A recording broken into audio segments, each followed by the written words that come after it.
વડતાલમાં જલજીલણીનો ઉત્સવ ધામધૂમપૂર્વક ઉજવાયો। 7 દિવસની મોઘેરા મહેમાન બનેલા ગણપતિ દાદાને ભાવભરી વિદાય આપવામાં આવી। વડતાલ શ્રી લક્ષ્મીનારાયણ દેવદી શતાબ્દી મહોત્સવના ઉપક્રમે પરિવર્તની એકાદશીના શુભ દિને વડતાલ સ્વામિનારાયણ મંદિરમાં જલજીલણી ઉત્સવ ધામધૂમપૂર્વક ઉજવાયો હતો।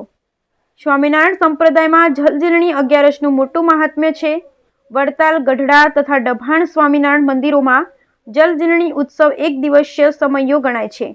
આ પ્રસંગે વડતાલ, ડભાણ, ધોલેરામાં મોટો મેળો ભરાય છે। વડતાલ મંદિરના મુખ્ય કોઠારી ડોક્ટર સંત સ્વામીએ જણાવ્યું હતું કે મંદિરમાં બપોરે 12 વાગે શણગારેલા પાલખીમાં શ્રી ઠાકોરજીને પધરાવી આ ઉત્સવના યજમાન સંધાણાના ચીમનભાઈ ચુનીભાઈ પટેલ પરિવારના સભ્યો ઠાકોરજીનું પૂજન કર્યું હતું। પ્રારંભમાં મંદિરના ઘુમ્મટના ધૂન કીર્તનની રમઝટ બોલાવવામાં આવી હતી। બપોરે 12 કલાકે ઠાકોરજી તથા ગણપતિ દાદાના પૂજન આરતી બાદ ગણપતિ બાપ્પા મોર્યા, પુઠિયા વર્ષે લક્કરિયા ના ગગનભેદી નાદ સાથે ભક્તોને દાદાને ભાવભેરી વિદાય આપી હતી અને મંદિરેથી વાજતે ગાતે શોભાયાત્રા ગોમતી કિનારે પહોંચી હતી।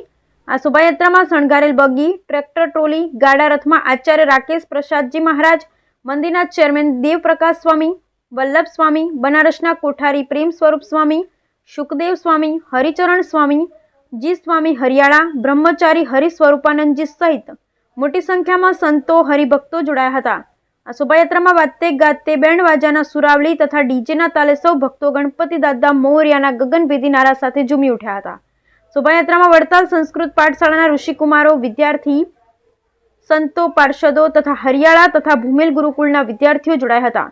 શોભાયાત્રા ગોમતી કિનારે પહોંચી હતી ત્યારે ગોમતી કિનારે તૈયાર કરવામાં આવેલ વિશાળ સમિયાણામાં આચાર્ય મહારાજ તથા સંતોનું યજમાન પરિવાર દ્વારા પૂજન કરવામાં આવ્યું હતું।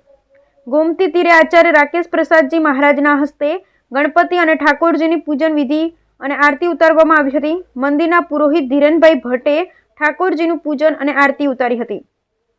વડતાલ બાળ યુવક મંડળ દ્વારા નૃત્ય રજૂ કરવામાં આવ્યું હતું। ત્યારબાદ ઠાકોરજીને ગોમતી સરોવરમાં નૌકા વિહાર કરાવી 5 આરતી ઉતારી હતી, જેનો હજારો હરિભક્તોએ દર્શનનો લાભ લઈ ધન્યતા અનુભવી હતી। 5 આરતી બાદ સૌ ભક્તોને કાકડીનો પ્રસાદ વહેંચવામાં આવ્યો હતો। Bureau report Naresh Ganwani.